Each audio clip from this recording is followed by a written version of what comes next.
Good morning बच्चों, कैसे हो? आई होप कि खूब बढ़िया होंगे। तो पढ़ाई वढ़ाई खूब बढ़िया से करते रहो। आगे हम लोग प्रोसीड कर रहे हैं इसी चैप्टर को, वैद्युत परिपथ। तो वैद्युत परिपथ में हम लोगों ने लास्ट टाइम में जैसे कि मीटर सेतु पढ़ लिया था। तो अब मीटर सेतु के बाद हम लोगों का अगला उपकरण है विभव मापी। तो विभव मापी क्या है बेटा? विभव मापी किस काम आता है? तो सबसे पहले तो इसकी डेफिनेशन क्या है। तो विभव मापी किसी भी दिए गए सेल के सिरों के मध्य उत्पन्न विभवांतर या विद्युत वाहक बल ज्ञात करने के लिए उपकरण होता है।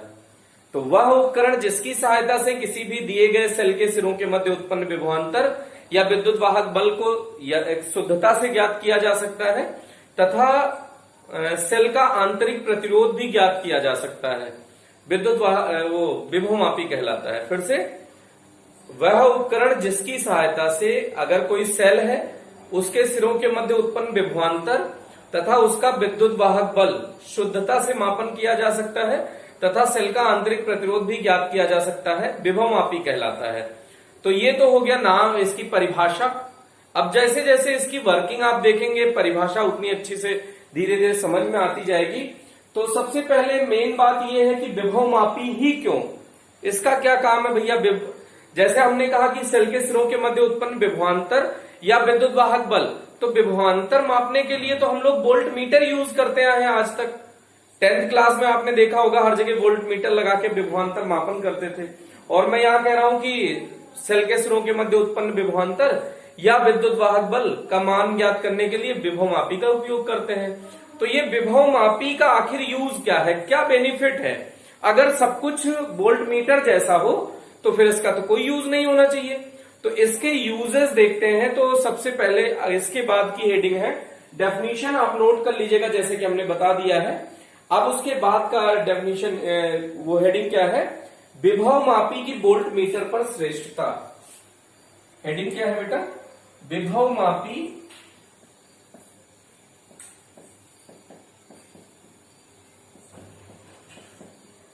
की वोल्ट मीटर पर श्रेष्ठता।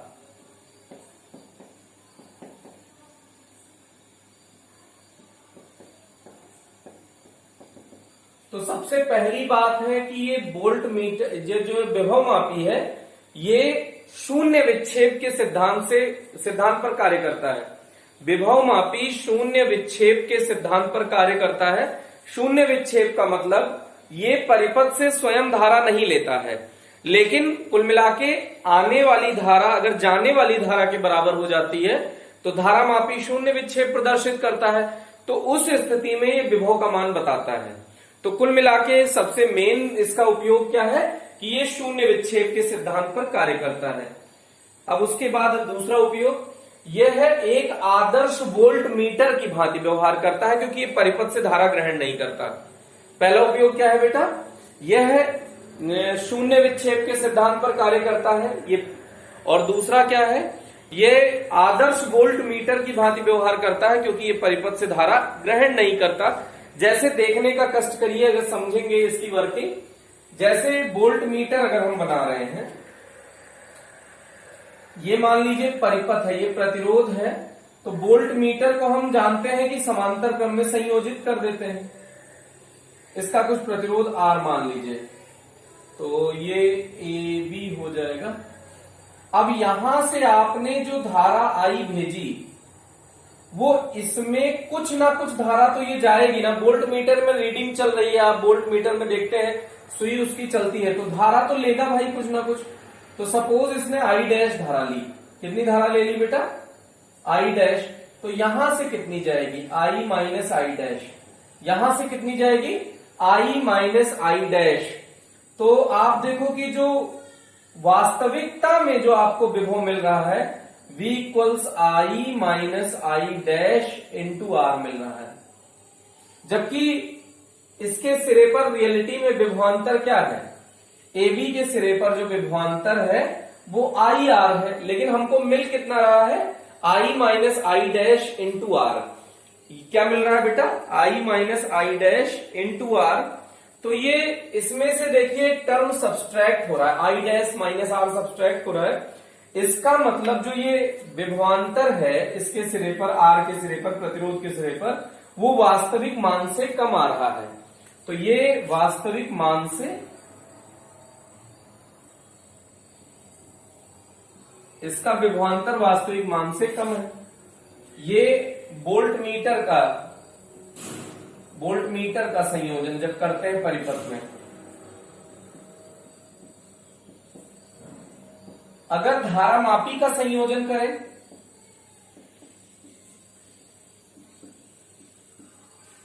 और हम लोग विभवमापी का कार्य प्रणाली देखें, तो ये मान लीजिए आर प्रतिरोध है, ए बी है।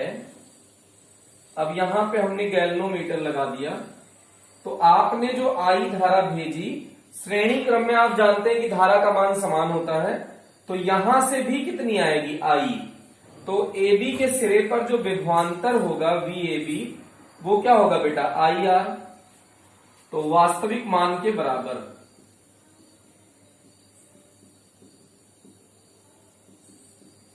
एक बात समझने की कोशिश करिएगा कि जब वोल्ट मीटर आपने लिया तो जो मान मिल रहा था वो वास्तविक से कम मिल रहा था, विभवांतर का मान, और आप क्या चाहते हैं कि एग्जैक्ट मान बताना, तो जबकि वास्तविक से कम मिल रहा था तो उसका यूज नहीं होगा।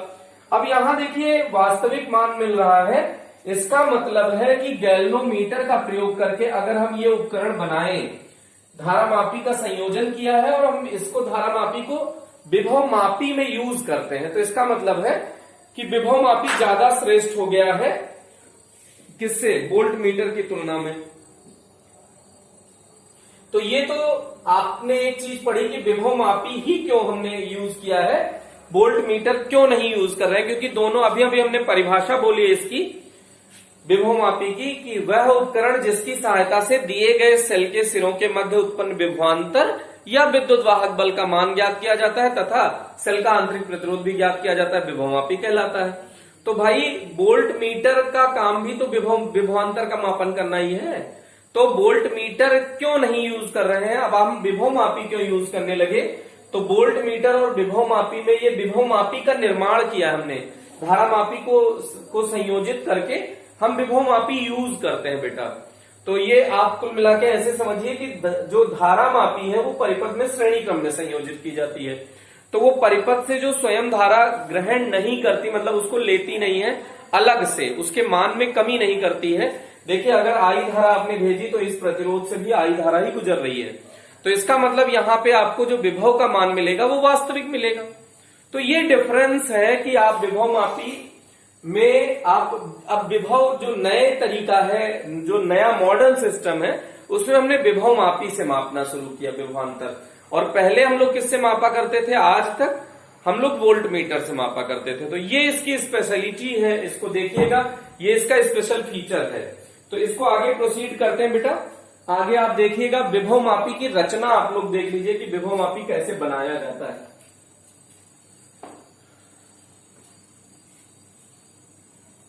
तो रचना में कभी भी कुछ नहीं होता बेटा, जो चीज आप बोर्ड पे बना रहे होते हैं या कॉपी पे बना रहे होते हैं उसी को लिखते जाइए, यही वोल्ट मीटर, ये रचना हो जाती है उसकी।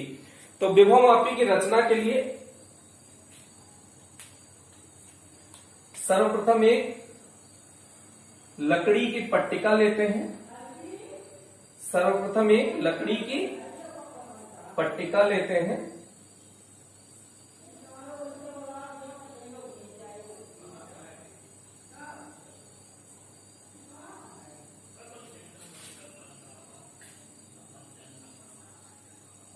सर्वप्रथम एक लकड़ी की पट्टिका लेते हैं जिस पर 10 मीटर लंबा प्रतिरोध तार लगा होता है। अब हम लोग 10 मीटर नहीं लगा के 5 मीटर लगा के दिखा रहे हैं बेटा, होने को तो 10 मीटर चाहिए। अब यहां पे किनारे पर क्या है, कॉपर का ब्लेड लगा देते हैं,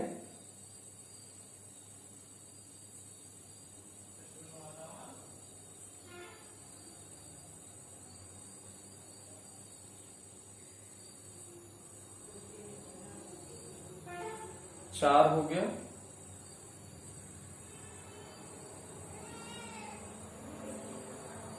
पांच।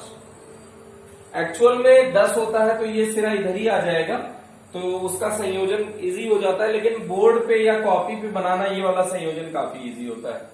तो इसमें दो टर्मिनल हो गए, एक ए टर्मिनल एक बी टर्मिनल। इसको समझिएगा बेटा कैसे। तार देखिए यहां से शुरू है, ये गया 1 मीटर, यहां से आया फिर 2 मीटर, 3 मीटर, 4 मीटर, 5 मीटर, ऐसे करके 10 मीटर लंबा तार लगा होता है। हमने सिर्फ 5 लगाकर आपको परिपथ प्रदर्शित किया है। होने को कितना मीटर लंबा तार होता है? 10 मीटर लंबा तार लेते हैं। अब इसके जो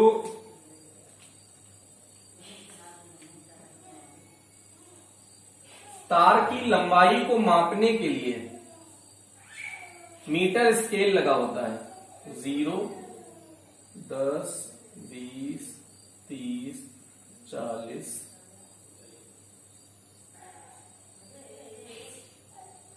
10, 20, 30, 40, 50, 60, 70, 80, 90, 100। तो ये तार की लंबाई को मापने के लिए 1 मीटर लंबा मीटर स्केल लगा होता है।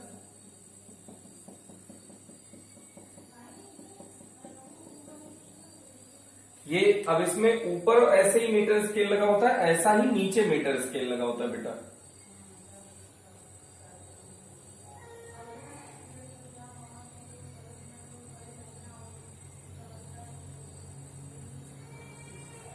अगर इसमें इधर से 0 से 100 है तो इधर 100 से होगा बेटा।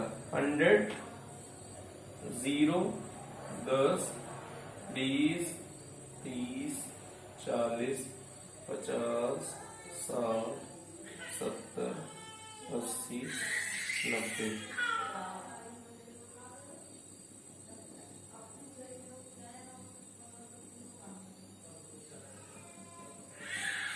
अब देखिएगा इसमें एक फिर से सर्वप्रथम एक लकड़ी की पट्टिका लेते हैं जिस पर 10 मीटर लंबा प्रतिरोध तार लगा होता है, जिसके लंबाई को मापने के लिए मीटर स्केल लगा होता है। अब इसमें 2 परिपथ होते हैं, प्राथमिक और द्वितीयक। इसमें कितने परिपथ होते हैं बेटा? 2 परिपथ होते हैं, प्राथमिक और द्वितीयक।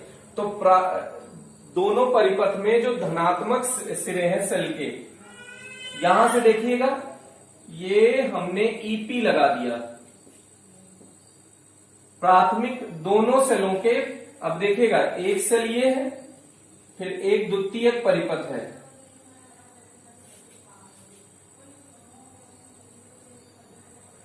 अब दोनों सेलों के धनात्मक सिरे बिंदु ए से संयोजित कर दिए जाते हैं तथा प्राथमिक परिपथ, ये कौन सा परिपथ है बेटा? प्राथमिक परिपथ। ईपी मतलब प्राइमरी ईएमएफ। ये क्या है? ईपी का मतलब प्राइमरी ईएमएफ। तो इसका ऋणात्मक सिरा एक कुंजी धारा नियंत्रक की सहायता से दूसरे सिरे बी से संयोजित कर दिया जाता है तथा द्वितीयक परिपथ, ये कौन सा परिपथ होगा बेटा? द्वितीयक परिपथ। द्वितीयक परिपथ में ईएस होगा, ईएमएफ ऑफ सेकेंडरी। एक कुंजी लगा दीजिए, कुंजी की जरूरत रहती है। द्वितीयक परिपथ को एक कुंजी की सहायता से गैल्वेनोमीटर हमने आपको पहले ही बता रखा है। ऐसे जैसे अमीटर होता है, वोल्ट मीटर होता है, वैसे गैल्वेनोमीटर होता है। लेकिन गैल्वेनोमीटर में सुई का विक्षेप दोनों तरफ होता है, 1, 2, 3। तो इधर भी होता है 1, 2, 3। तो सुई मतलब अगर बीचों बीच में है तो शून्य विक्षेप, इधर चल रही है तो धारा की दिशा एक तरफ मान लीजिए, तो अगर सुई इधर जा रही है तो धारा की दिशा पलट जाती है। तो इसका ये बेनिफिट है कि ये धारा का मान तो बताता ही है, साथ साथ धारा की दिशा का भी मापन करता है। तो द्वितीयक परिपथ के ऋणात्मक सिरे से एक कुंजी की सहायता से एक गैल्वेनोमीटर या धारामापी संयोजित करके धारामापी का दूसरा सिरा, जैसे धारामापी में भी 2 नॉब होंगे बेटा, एक ये वाला ब्लैक वाला और एक ऐसे रेड वाला, दो नॉब होता है इसमें। तो ये जो रेड वाला होता है बेटा ये पॉजिटिव होता है और ये ब्लैक वाला निगेटिव। तो निगेटिव टर्मिनल देखिए, इसका जो ये सिरा है ये सेकेंडरी का, इसका निगेटिव से या पॉजिटिव से किधर भी जोड़ दे उससे फर्क नहीं पड़ेगा, लेकिन गैल्वेनोमीटर के एक टर्मिनल से जोड़ दीजिए। अब एक टर्मिनल बचेगा ना, तो दूसरे सिरे से, धारामापी के दूसरे सिरे से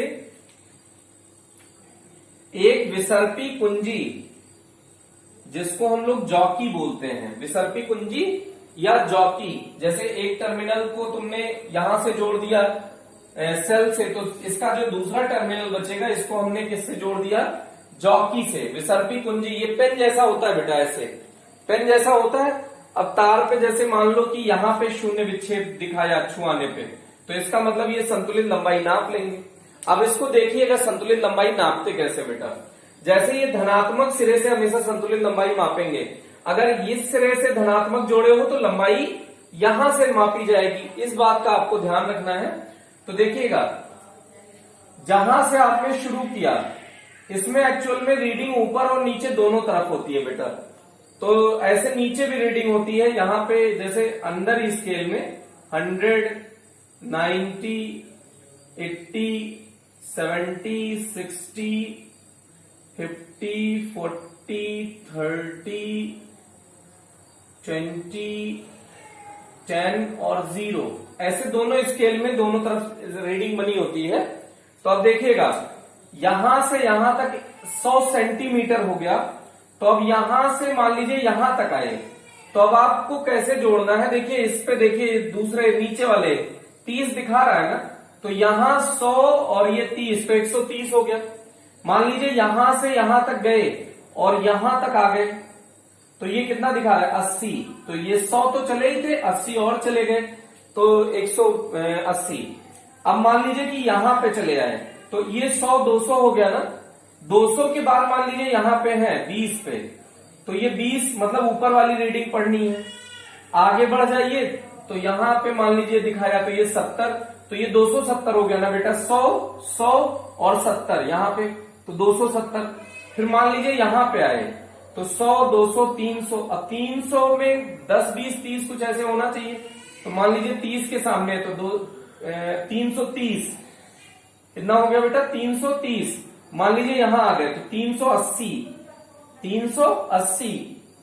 तो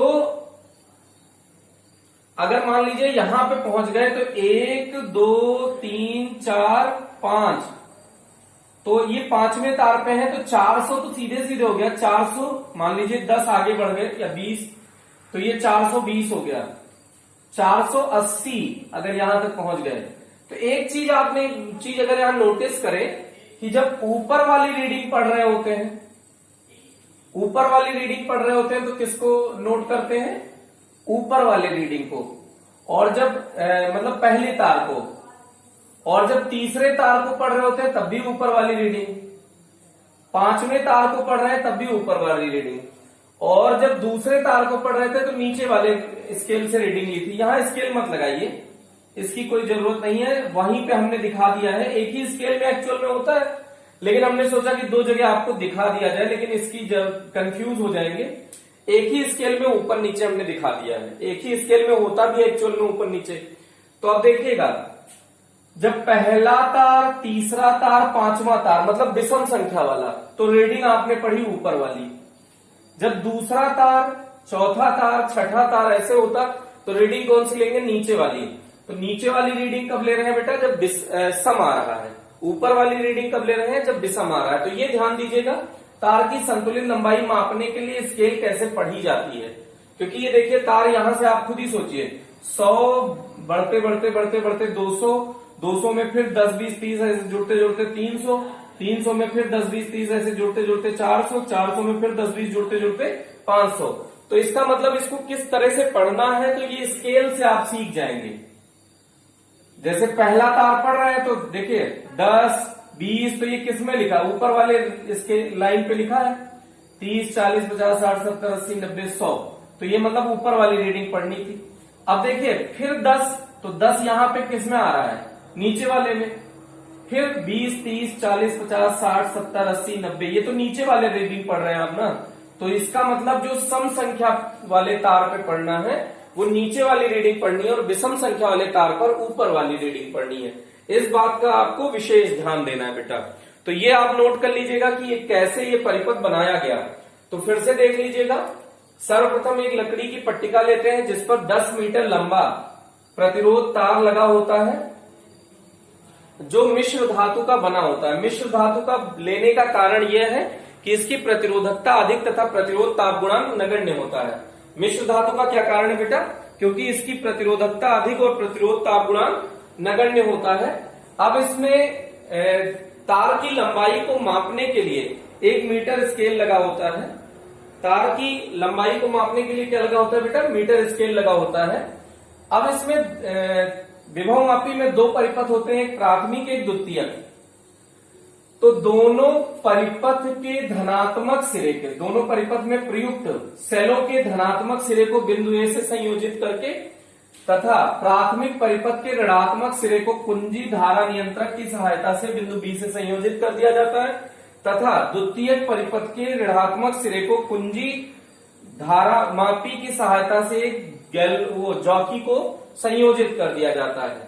तो ये तो इसकी हो गई बेटा बनावट। अब इसमें तार के अनुप्रस्थ काट का क्षेत्रफल एक समान लेते हैं। एक समान लेने का कारण क्या है कि तार कहीं मोटा पतला नहीं होना चाहिए।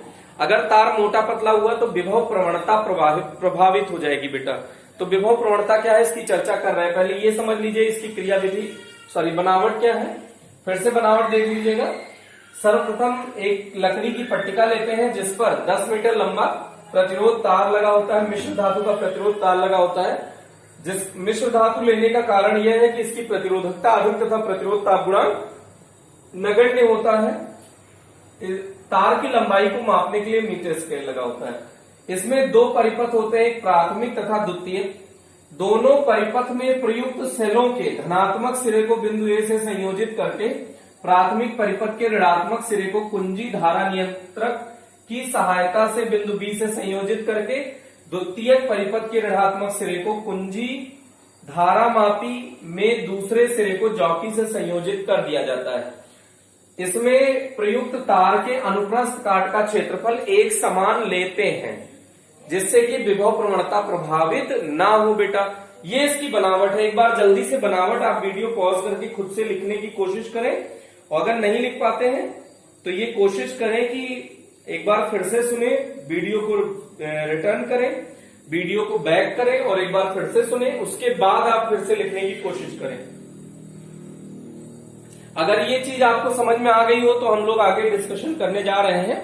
आगे की देखिएगा टॉपिक क्या है बेटा, विभव मापी का कार्य प्रणाली व सूत्र। विभव मापी का कार्य प्रणाली व सूत्र।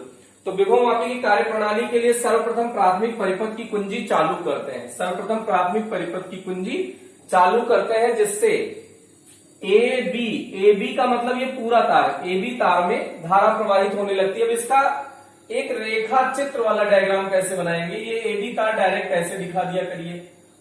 अब इसमें ये प्राथमिक परिपथ है तो ई पी कुंजी धारा नियंत्रक ये ऐसे संयोजित करके इसके द्वितीयक सिरे को ईएस गैल्वेनोमीटर की सहायता से एक जॉकी जे, तो एजे संतुलित लंबाई, माना संतुलित लंबाई कितनी है बेटा एजे। तो ये इसका रेखा चित्र है। तो इससे इस इतने बड़े डायग्राम को बार बार बनाने में दिक्कत आएगी तो इसको इतना छोटा सा भी आप बना के समझ सकते हैं।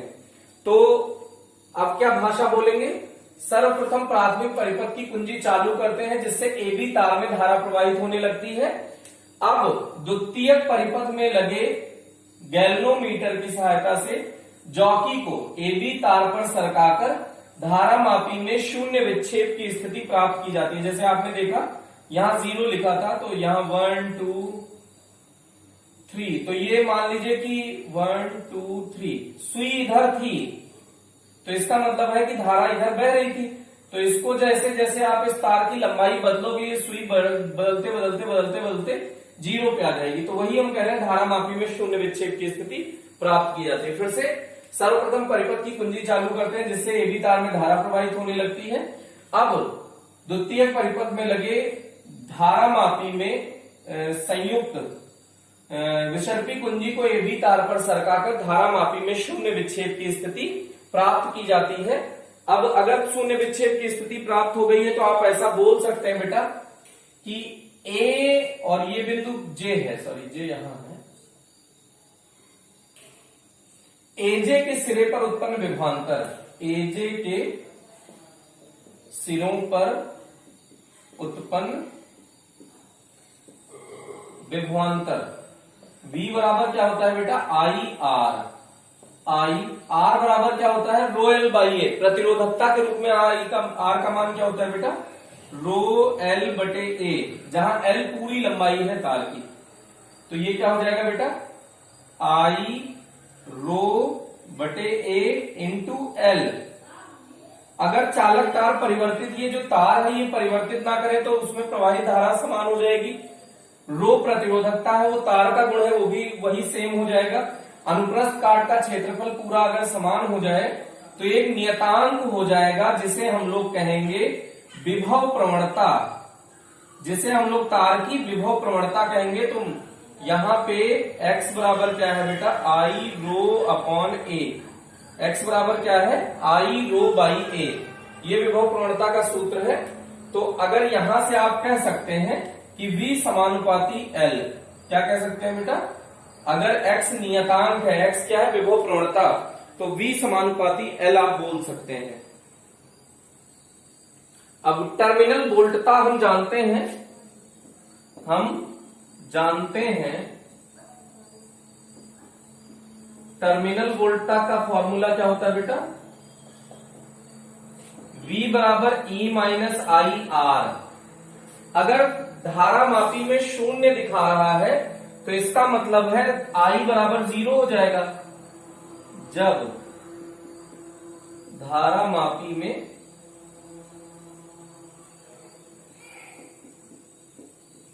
शून्य विक्षेप तो I बराबर 0, अगर धारामापी में शून्य विक्षेप हो गया तो I बराबर 0, तो V बराबर E, तो सेल के सिरे पर उत्पन्न विभवांतर विद्युत वाहक बल के बराबर होता है।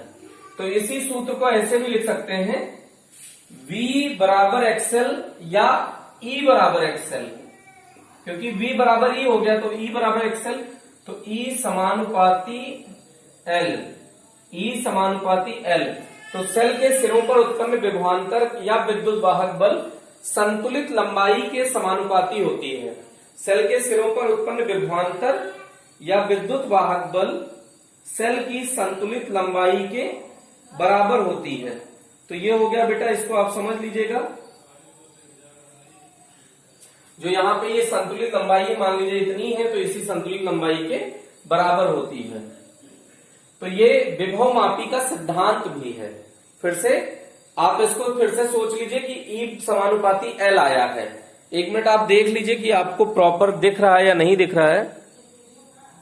तो स्पष्ट है एकदम, आपको दिख रहा है। तो यहां पे आप देख लीजिएगा, हम लोग यहां पे इस प्रकार कह सकते हैं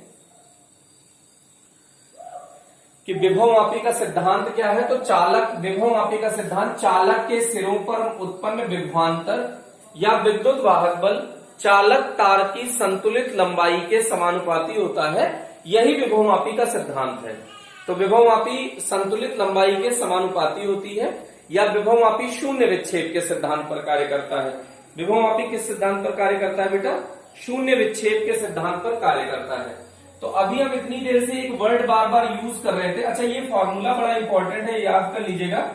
V बराबर एक्सएल, जहां x बराबर I rho by A, I rho by ए, ऐसे बार बार बोलिए I rho by A, I rho by A, I rho by A. क्या बोलना है बेटा? I rho by A, I rho by A, I rho by A. अब विभव मापी के लिए हम लोग विभव प्रवणता पढ़ रहे हैं। विभव प्रवणता, प्रवणता का साफ साफ मतलब होता है ढाल। प्रवणता का मतलब क्या होता है बेटा? ढाल। तो मान लो एक तार है 1 मीटर लंबा, तो यहां पर 5 वोल्ट है और इस तार के इस सिरे पर 0 वोल्ट है। ये तार 1 मीटर लंबा है। कितना मीटर लंबा है? 1 मीटर लंबा है। तो इसका विभव उच्च है, तो यहाँ पे हम ऐसे उच्च लाइन, बड़ी लाइन बना दे रहे हैं, और इसका विभव 0 है तो यहाँ 0 लाइन मिला दे रहे हैं। तो इनको मिला दीजिए तो एक ढाल बन गई कि नहीं बन गई? तो यही ढाल विभव प्रवणता है। तो विभव मापी की एकांत लंबाई में, जैसे 5 से 0 हुआ है तो अचानक थोड़ी 0 हुआ होगा, एकांत लंबाई में जो विभव पतन हुआ है उसी को विभव प्रवणता कहते हैं। तो विभव मापी के एकांत लंबाई में होने वाले विभव पतन को, विभव मापी के एकांत लंबाई में होने वाले विभव पतन को विभव प्रवणता कहते हैं। ये विभव प्रवणता का सूत्र हो गया बेटा। अगर इसकी लंबाई 1 मीटर या इसको एक कह लो 1000 मिलीमीटर, तो वोल्टेज कितना है बेटा? 5, और लंबाई कितनी है? 1000 मिलीमीटर। तो 5 दूनी 10, 200। अब दशमलव लगाएंगे तो 1 के आगे 0 बढ़ जाएगा, फिर 10 0 लगाएंगे तो यहाँ 0 हो जाएगा, फिर 0 लगाएंगे तो यहाँ 1000 हो जाएगा। तो x बराबर कितना आ गया बेटा? 0.005 वोल्ट पर मीटर। मतलब 1 मिलीमीटर अगर लंबाई बदलेंगे, 1 मिलीमीटर लंबाई, अगर 1 मीटर लंबा तार है तो उसमें जो विभव ड्रॉप करेगा वो 0.005 वोल्ट ड्रॉप करेगा।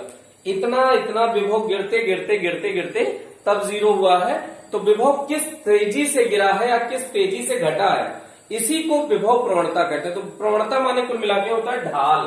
तो इसमें एक ढलान आ गई ना। अब देखिए विभव प्रवणता का एक सूत्र आपने और पढ़ा, ये एक सूत्र ध्यान रख लीजिए, इंपॉर्टेंट है ये। एक सूत्र अभी अभी आपने पढ़ा है, x बराबर I rho by A, I rho by ए। तो x बटे रो बराबर आई बाई ए, या मतलब इसमें रेशियो आप एडजस्ट कर सकते हैं। तो x बाई रो बराबर आई बाई ए, या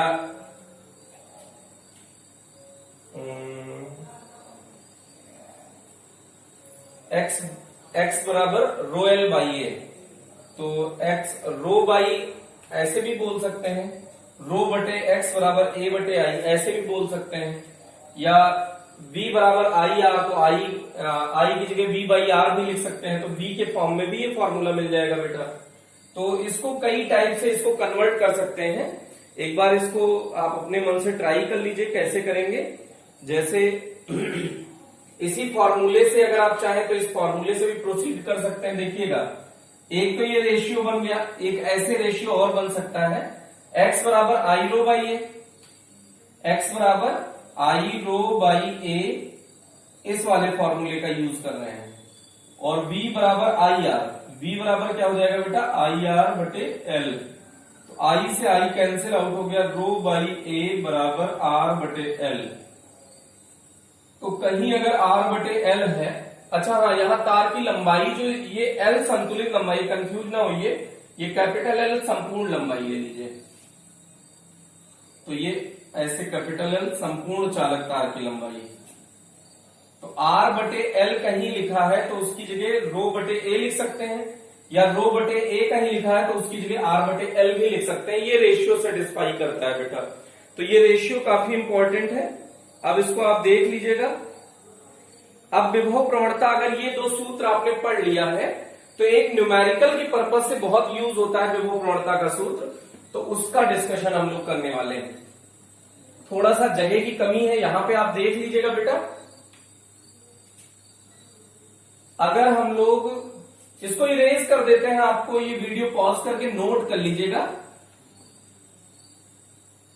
अगर ये अभी हमने परिपथ चित्र बनाया था, ये एल लंबाई का तार हो, ये ईपी लगा दो, इसका ईपी है तो इसका कुछ ना कुछ आंतरिक प्रतिरोध होगा। ये पूरा सेल हो गया बेटा, ये हो गया कुंजी, ये हो गया धारा नियंत्रक RH, तार की लंबाई ये L है यहां से यहां तक। तो ये यहां से यहां कनेक्शन कर दिया। अब इस तार का प्रतिरोध जो है, इस AB तार का प्रतिरोध, तार का प्रतिरोध आप मान लीजिए, तार का प्रतिरोध अगर आपने कैपिटल आर मान लिया तो इस धारा नियंत्रक का भी तो प्रतिरोध होगा, तो ये आर डैश मान लीजिए, ये आंतरिक प्रतिरोध है बेटा। तो अगर आप इस फॉर्मूले को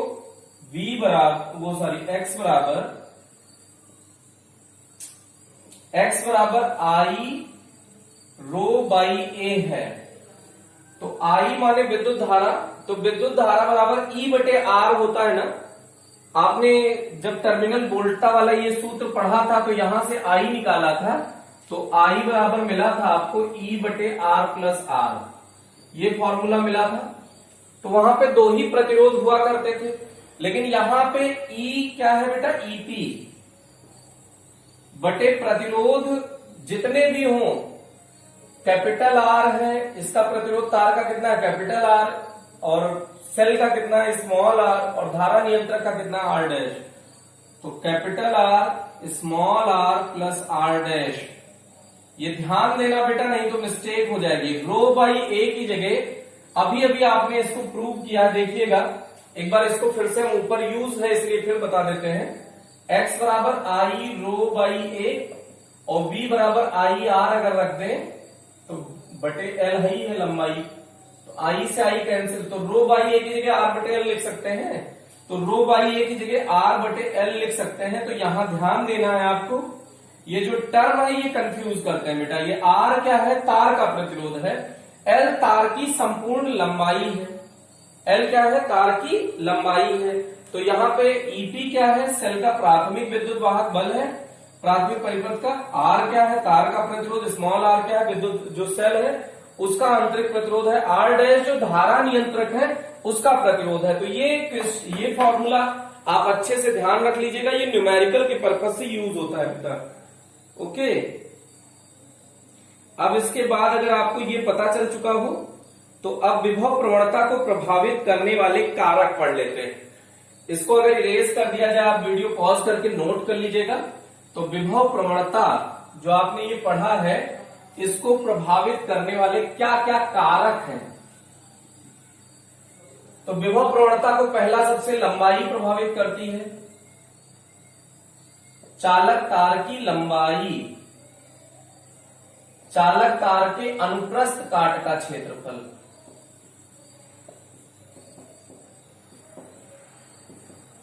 तीसरा चालक में प्रवाहित धारा, चालक में प्रवाहित धारा। अब चौथा है ताप। ताप का एक्चुअल में सेंस यही है कि अगर परिपथ में देर तक धारा प्रवाहित होगी तो परिपथ में हीटिंग इफेक्ट प्रोड्यूस होगा, मतलब एक ताप पैदा होगा, उस ताप के कारण इसकी प्रतिरोधकता प्रभावित हो जाएगी बेटा। तो ताप बदलने पर प्रतिरोध बदलता है, जिससे विभव प्रवणता बदल जाएगी। अगर ताप बदला तो प्रतिरोध बदलेगा, और प्रतिरोध बदलेगा तो विभव प्रवणता का मान बदल जाएगा, क्योंकि विभव प्रवणता का मान प्रतिरोध पर निर्भर करता है। तो चालक तार की लंबाई, चालक तार के अनुप्रस्थ काट का क्षेत्रफल, चालक तार में प्रवाहित धारा और चालक तार का ताप, इन बातों पर विभव प्रवणता प्रभावित होती है। अब इसके बनावट में या इसके प्रयोग के दौरान क्या क्या सावधानियां रखनी चाहिए। तो ये जो चालक तार है, वो जो ये प्रतिरोध तार है, यह मिश्र धातु का बना होना चाहिए। मिश्र धातु के रूप में यूरेका, मैग्नीन, नाइक्रोम, कॉन्स्टेंटन इत्यादि का प्रयोग करते हैं, क्योंकि इसकी प्रतिरोधकता अधिक तथा प्रतिरोध ताप गुणांक नगण्य होता है बेटा। ये इसका पहला, हमने पहले भी डिस्कशन कर चुके हैं। और विभव मापी की जो संतुलित लंबाई है वो विभव प्रवणता के विद्युत वाहक बल के समानुपाती होती है। तो विभव इसकी जो लंबाई होती है, विभव मापी की संतुलित लंबाई, जब हम ज्ञात करते हैं तो जो विभव प्रवणता होती है वो अनुप्रस्थ काट के क्षेत्रफल पर निर्भर करती है। तो ज्ञात करते समय जॉकी को तार पर रगड़ना नहीं चाहिए। जैसे अभी किसी भी तार पर कोई चीज घिसते रहो तो इसका क्षेत्रफल घट जाएगा ना बेटा। तो जॉकी को ये भी तार पर रगड़ना नहीं चाहिए, क्योंकि रगड़ने से अनुप्रस्थ काट का क्षेत्रफल एक तो बदल जाएगा और दूसरा तार गर्म भी हो जाएगा रगड़ने से, तो ताप बढ़ेगा, और ताप बढ़ेगा तो विभव प्रवणता प्रभावित होगी। तो जॉकी को तार पर रगड़ना नहीं चाहिए, रगड़ने के कारण ताप उत्पन्न होगा जिससे विभव प्रवणता प्रभावित होगी। या फिर रगड़ने के कारण अनुप्रस्थ काट का क्षेत्रफल भी बदल जाएगा। तो ये सेकंड पॉइंट, इसको जल्दी से आप नोट कर लीजिएगा। फिर इसमें एक बढ़िया पॉइंट है कि विभवमापी में जैसे आपने ये कुंजी लगा दी तो ज्यादा देर तक धारा मत प्रवाहित करिए, क्योंकि अगर ज्यादा देर तक धारा प्रवाहित हुई तो देर तक प्रवाहित होने के कारण ताप बढ़ जाएगा।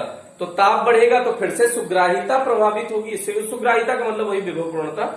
सुग्राहिता का मतलब है कि कितना अच्छा मापन करता है। सुग्राही, कोई उपकरण बहुत अच्छा सुग्राही है, इसका मतलब वो बहुत अच्छा मापन करता है। और अगर कम सुग्राही है तो उतना अच्छा मापन नहीं करता है, तो इसकी सुग्राहिता प्रभावित होगी बेटा। अब इसमें एक और सबसे इंपॉर्टेंट बात है कि जो प्राथमिक परिपथ में लगा सेल है उसका विद्युत वाहक बल द्वितीयक परिपथ से अधिक होना चाहिए। अगर प्राथमिक का कम हो गया बाई चांस, द्वितीयक का अधिक हो गया, तो यहां से यहां तक विद्युत वाहक बल जितना है, अगर द्वितीयक का उससे ज्यादा है तो शून्य विक्षेप इनके बीच में कहीं मिलेगा ही नहीं। क्योंकि मान लो इसका 10 वोल्ट है, इसका 20 वोल्ट है, तो यहां से 10 वोल्ट का मतलब इस सिरे को अगर आपने यहां से जोड़ा है और दूसरे सिरे को यहां से, तो इसका जो विभवांतर है ये 10 वोल्ट है। और पता चले इसका 20 वोल्ट हो तो 10 के बाद 20 मिलेगा ना बेटा, तो शून्य विक्षेप से भी तार पर प्राप्त नहीं होगा। इसलिए प्राथमिक परिपथ का विद्युत वाहक बल द्वितीयक परिपथ के विद्युत वाहक बल से अधिक होना चाहिए। अब इसमें एक सबसे मेन बात है कि इसमें प्राथमिक परिपथ में प्रायः बैटरी का प्रयोग करना चाहिए, जिससे कि नियत मान की धारा लंबे समय तक प्रवाहित की जा सके। अगर यहाँ पे हम बैटरी का प्रयोग नहीं करेंगे तो धारा के मान में परिवर्तन आएगा। तो अगर परिवर्तन मतलब धारा का मान थोड़ा भी बदलता रहा तो विभव प्रवणता उससे प्रभावित हो जाएगी और यथार्थ मापन संभव नहीं होगा। तो ये छोटे छोटे कुछ सुधार हैं जिनको अगर आप करते हैं तो विभवमापी आप बहुत अच्छे से प्रयोग कर पाएंगे, और अगर इन्हें नहीं करते हैं तो विभवमापी आपका प्रयोग उतना प्रभावी नहीं होगा बेटा। तो ये रहा विभवमापी। आज का डिस्कशन हमारा थ्रू आउट विभवमापी पर रहा है। तो विभवमापी आप अच्छे से पढ़िएगा। सूत्र जहां पे है, एक बार क्रिया विधि या क्रिया प्रणाली है जो उसकी, वहां पे एक दो सूत्र मिला है, उसको आप ध्यान दे दीजिएगा। कैसे निकाला था, V बराबर आई आर, आर की जगह रो एल बाई ए रख दिया था, तो rho L by A, I rho by A नियत था, तो V बराबर I rho by A into L. तो आई रो बाई ए को हमने नया नियतांक मान लिया जिसे हमने विभव प्रवणता नाम दिया। तो V बराबर उस विभव प्रवणता का नाम हमने नया दे दिया x, तो V बराबर XL हो गया। अब x हटाओगे, अगर समानुपाती हटाते तो नियतांक आता है, तो नियतांक हटाएंगे तो क्या आ जाएगा, समानुपाती, तो V समानुपाती L आ गया।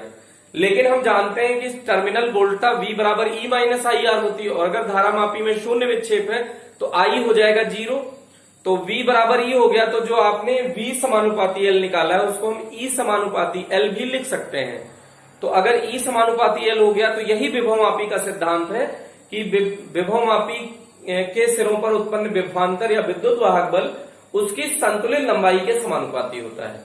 तो यहां से आपको एक, फिर ये अगर आपने कंप्लीट कर लिया तो विभव प्रवणता फिर से पढ़ा। तो विभव प्रवणता का फॉर्मूला होता है एकांक, पहले परिभाषा होती है, एकांक लंबाई में होने वाले विभव पतन को विभव प्रवणता कहते हैं। तो विभव प्रवणता x बराबर V बटे L हो गया एक फॉर्मूला। अब x की जगह पे आई रो बाई ए रख दें और V बराबर आई आर रख दें, तो I से I कैंसिल आउट हो जाएगा। तो रो बाई ए बराबर R बटे L, तो R बटे L कभी भी मिले आपको तो रो बाई ए रख सकते हो, रो बाई ए मिले तो R बटे L रख सकते हो। तो ये विभव प्रवणता का दूसरा सूत्र मिल गया। तीसरा आप इसको कैसे यूज कर सकते हैं, V बराबर आई आर,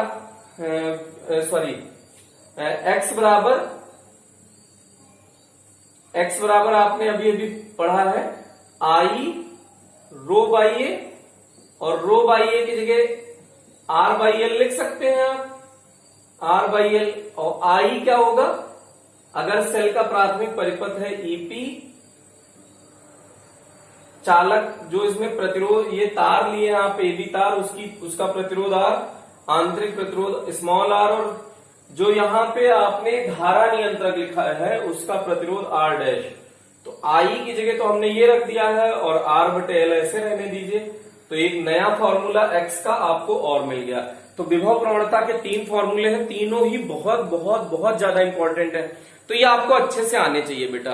तो इसका जल्दी से रिवीजन कर लीजिएगा। अगर आप अब आप देख लीजिए विभव मापी के ही एप्लीकेशन है लगातार 5-6 एप्लीकेशन लगातार आपको विभव मापी के करने हैं। तो अगर विभव मापी यहां पे आप अच्छे से सीख लेंगे ना बेटा, तो ही इसके इंस्ट्रूमेंट्स को आप आगे अच्छे से सीख पाएंगे। तो इसको अच्छे से यहाँ पे समझ लीजिएगा, याद कर लीजिएगा। इसीलिए इस लेक्चर को बस यहीं पे हम लोग स्टॉप करते हैं। तो नेक्स्ट लेक्चर में हम लोग फिर मिलते हैं इसी के एप्लीकेशन को लेके और इससे रिलेटेड छोटे छोटे बेसिक न्यूमेरिकल लेके। तो तब तक के लिए आप अच्छे से पढ़ते रहिए और खुश रहिए, हंसते रहिए, मुस्कुराते रहिए और जिंदगी में खूब आगे बढ़ते रहिए।